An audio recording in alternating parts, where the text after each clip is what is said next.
Hi అండి. ఇప్పుడు మీరు చూస్తుంది వచ్చేసి మా కాలనీలో వినాయకుని అన్న సమారాధన కార్యక్రమం అండి. ఇది వచ్చేసి మేము వినాయకుడిని నిమజ్జనం అయిపోయిన తర్వాత చేస్తాం. ఇప్పుడు అదంతా మీకు లైవ్లో చూపిస్తాను. ఈ వీడియో వచ్చేసి మా పాప నిమజ్జనం రోజు సరదాగా నాన్న నేను కూడా వస్తే తీసుకెళ్ళు అని చెప్పి సరదాగా వినాయకుడి నిమజ్జనాన్ని చాలా బాగా ఎంజాయ్ చేసిందండి పాప. మాకైతే బీచ్ దగ్గరగా ఉందండి. మేము నిమజ్జనం బీచ్లో చేస్తున్నాం వినాయకుడిని. నాన్న నన్ను కూడా బీచ్కి తీసుకెళ్ళు అని చెప్పి అడిగిందండి పాప. ఇంక ఇదైతే నిమజ్జనం అయిపోయిన తర్వాత మేము భోజనాలు పెట్టుకుంటామండి. ఎప్పుడు అన్న సమారాధన. ఇంకా ఆ ప్రాసెస్ అయితే మీకు చూపిస్తా. అప్పటికే స్వీట్ అయితే రెడీ అయిపోయిందండి పొద్దున్నే ఫస్ట్. తర్వాత ఈ పుల్లలు వచ్చేసి కొంచెం బాగా పచ్చి పుల్లలు తెచ్చుకున్నట్టున్నాం. దాని మూలంగా సరిగ్గా మండలా చాలా టైం పట్టింది. ఇంకా ఎవరి కాళ్ళు ఎవరి పనుల్లో వాళ్ళు కుర్రోళ్ళందరూ సరదాగా తలో పని చేస్తున్నారండి. ఇక్కడ చూడండి కొంతమంది కూరగాయలకు వస్తున్నారు. మేమైతే అప్పుడే టీ తాగుతున్నాం. సరదాగా మాటలు చెప్పుకుంటా ఇంకా టీ అయితే తాగామండి. అది అయిపోయిన తర్వాత పొగ బాగా వచ్చేస్తుంది ఆ పచ్చి పుల్లల మూలంగా. ఒక పక్కన వంట వాళ్ళు అయితే ఇంకా పనులన్నీ చకచక మొదలు పెట్టేస్తున్నారు. ఎంతసేపటికి ఆ పుల్లలు అయితే ఎలగట్లేదు. ఇక తలా పక్కన విసురుతూ ఉన్నాం. డీజిల్ పోసి ఇడిగిచ్చాం. అయినా సరే ఎలగట్ల. ఇంకా అప్పటికప్పుడు వెళ్ళి బాగా ఎండిపోయిన పుల్లలు బయట దొరుకుతాయండి, అవి తీసుకొచ్చాం. ఈయన అయితే వెజిటేబుల్ బిర్యానీకి రెడీ చేశారండి. గోంగూర మిల్ మేకర్ ఐటమ్స్ వచ్చేసి వెజిటేబుల్ బిర్యానీ, గోంగూర మిల్ మేకర్, ఒక స్వీట్, అలాగే కట్ట, హాట్ వచ్చి సమోసా.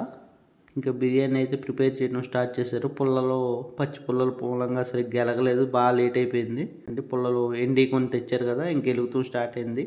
మామూలుగా ఎప్పుడైతే ఆ టైంకి సగం వంట పైన అయిపోద్దండి. కానీ ఇంకా ఆ రోజు అప్పటికి ఇంకా స్టార్ట్ అవ్వాల. ఒక పక్కనేమో టైం అయిపోతుంది. మేము జనరల్గా 12 స్టార్ట్ చేసేస్తామండి. జనాలు కూడా ఆ టైం కల్లా వచ్చేస్తారు. ఇంక ఇదేమో కొంచెం లేట్ అయ్యేటట్టు ఉంది. సుమారుగా 12:30 1 గంట అయిపోయేటట్టు ఉందండి. ఇంకా సరదాగా కుర్రోళ్ళందరూ వంట మేస్త్రీలు అయిపోయారు. ఒకళ్ళ తర్వాత ఒకళ్ళు. ఆ రోజంతా పొద్దున్న ఫుల్ వర్షం. ఇంకా భోజనాల టైంకి కూడా కొంచెం ఇబ్బంది పెట్టిద్దేమో వర్షం అనుకున్నాం. కానీ అప్పటికి మొత్తం చక్కగా వర్షం తగ్గిపోయి వాతావరణం అంతా బాగానే ఉంది. ఇంకా భోజనాలు అయితే రెడీ అయిపోయినాయి. ఇది వచ్చేసి కర్రీ. నేను కూడా ఇంకా సరదాగా కాసేపు కర్రీ ఇంకొక డిష్ రెడీ చేస్తున్నాం. కట్ట అయితే వేడివేడిగా మరుగుతూనే ఉన్నాయి. ఇంకెందాక చెప్పే కదా వంట లేట్ అయిపోయిందని. ఇంకా మేమైతే వినాయకుడి నిమజ్జనం అయిపోయినాక చిన్న పటం పెట్టుకుని దానికి దండం పెట్టుకుని ఇంకా భోజనాలు అయితే స్టార్ట్ చేస్తామండి. ఇదిగోండి బిర్యానీ కూడా అయిపోయింది. ఇంకా ఐటమ్స్ అన్నీ ఒకసారి దేవుడి దగ్గర ఒక ఇస్త్రాకులో పెట్టి దండం పెట్టుకుని భోజనాలు అయితే స్టార్ట్ చేస్తామండి. ఇంకా అప్పటికే జనం అయితే బాగా వచ్చేసి ఉన్నారు, కొంచెం లేట్ అయిపోవటం మూలంగా. ఇందాక నేను చెప్పాను కదండి, ఇవేంటి ఐటమ్స్ అన్నీ. ఇంకా అందరం ఒకసారి దండం పెట్టేసుకుని కుర్రోళ్ళందరూ కమిటీ సభ్యులు ఇంకా భోజనాలు అయితే స్టార్ట్ చేసేస్తామండి. ఇప్పుడు కుర్రోళ్ళందరూ ఇంకా ఒకళ్ళ తర్వాత ఒకళ్ళు చక్కగా దండం పెట్టుకుంటున్నారు. అంతా మంచిగా బాగా జరగాలని చెప్పి ఇంకా భోజనాలు అయితే ఇప్పుడు స్టార్ట్ చేసామండి. చక్కగా కుర్రోళ్ళు అయితే చాలా బాగా మెయింటైన్ చేశారండి. మొత్తం వినాయకుడు పందిరి కానీ భోజనాలు కానీ చాలా చక్కగా ఆర్గనైజేషన్ చేశారు.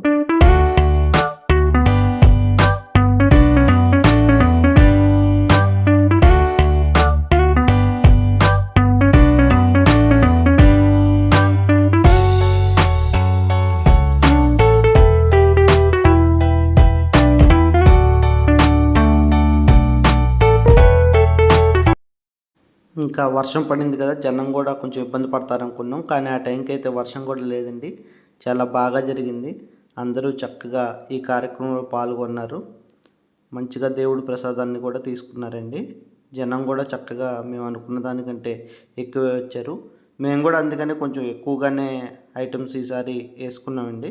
తగ్గకుండా ఏమాత్రం తగ్గకుండా అందరికీ సరిపోయేలాగా వచ్చిందండి. ఇదిగోండి ఇంకో గుండెకి కూడా బిర్యానీ వేస్తున్నారు. మళ్ళీ ఏమన్నా తగ్గిద్దేమో అని చెప్పి ముందుగానే ప్రిపేర్ చేసి పెట్టుకున్నాము. ఇంకా నేనైతే కాసేపు రైస్ వడ్డిద్దామని వెళ్ళానండి. అప్పటికి జనం క్రౌడ్ కొంచెం మెల్లిగా తగ్గింది. ఇంకా నాకైతే బాగా ఆకలేసిందండి. అప్పుడు నా బెస్ట్ ఫ్రెండ్ గాడు ఉంటాడు. నేనేం చేశానంటే ఆడి మీద తోసేసా. అరే ఆడికి వయసు అయిపోతుంది, కొంచెం త్వరగా అన్నం పెట్టండిరా లేకపోతే పడిపోతాడు మనిషి అని చెప్పి ఇంకా అయితే మేము కూడా అప్పుడు ఇంకా సరదాగా ఇంకా కూర్చుని తిందామని చెప్పి భోజనం పెట్టించుకుని అక్కడికి వెళ్ళి సరదాగా మాటలు చెప్పుకుంటా అక్కడ కూర్చుని అయితే తింటున్నామంటే ఒక చివర ఖాళీ ప్లేస్ ఉంటే ఇంకా సరదాగా అరే నువ్వు ఎక్కువ తింటున్నావు అంటే నువ్వు ఎక్కువ తింటున్నావు అని అనుకుంటా మేము ఎక్కడికి భోజనాలకు వెళ్ళినా ఇదే పని అండి. ఇంకా అలా అయితే మా భోజనాల కార్యక్రమం సాగిందండి. మీకు మా వీడియోలు నచ్చినట్లయితే మా ఛానల్ సబ్స్క్రైబ్ చేసుకోండి, లైక్ చేయండి, కామెంట్ చేయండి, షేర్ చేయండి. Thank you.